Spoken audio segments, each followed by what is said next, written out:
saya di Gonyowo ini cukup fantastis karena saya di sini berperan sebagai seorang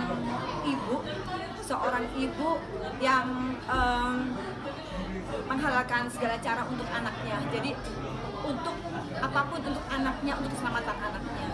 Jadi Ibu Astrid sebenarnya orangnya baik, tapi karena ada perjanjian tadi dengan seseorang, dengan seseorang, jadi akhirnya melakukan hal seperti itu. Gitu. Jadi di sini bisa dibilang saya ini multi karakter ya.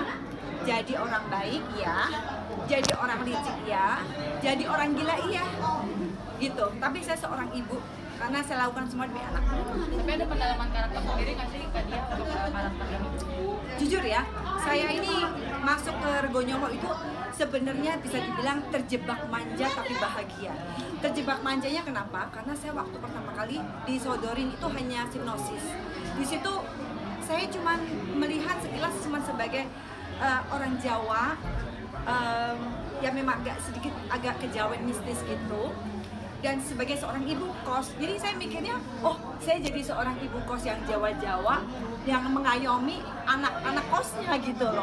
Nggak taunya begitulah kok keadaannya setelah saya terima naskahnya hari demi hari. Saya agak terperanjat manja juga gitu loh, kaget, tapi itu tantangan saya. Itu tantangan terberat saya, tantangan terberat seumur hidup selama saya berkarya di dunia film. Ini yang paling berat.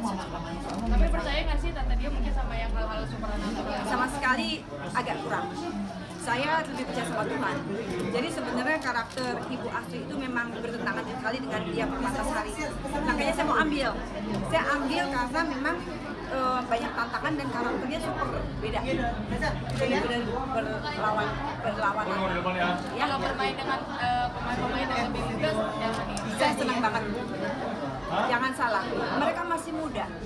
Jangan salah, mereka itu jam terbangnya sudah pada tinggi. Jadi bermain sama mereka itu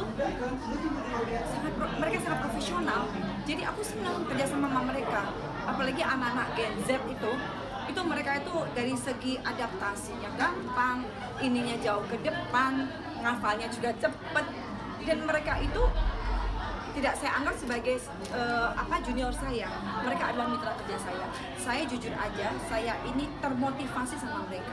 Saya bilang anak-anak ini gila loh, profesional banget. Saya yang sudah senior harus kelihatan profesional juga gitu. Jadi jujur saya termotivasi sama mereka dan terinspirasi juga. Kalau scene terberatnya apa sih mungkin Kak Dia di film ini? Apanya? Adegan terberatnya. Scene terberatnya Anda lihat sendiri.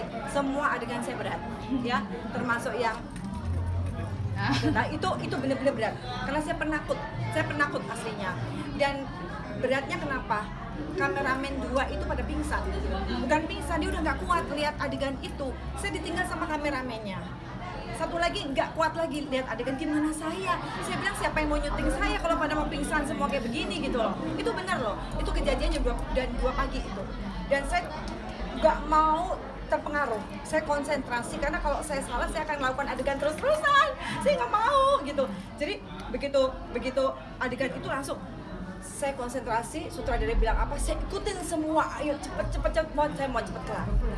Begitu adegan itu selesai, satu persatu kayaknya adegan berat atau peran berat saya udah mulai berkurang. Mbak Dia, mungkin alasan film ini harus ditonton apa? Harus ditonton karena bagus, keren, gitu aja udah ya. Oke, bye. Udah dong yang lafal mantra itu. Aduh saya nggak ngerti, itu hanya skenario. Ya, skenario. Ya.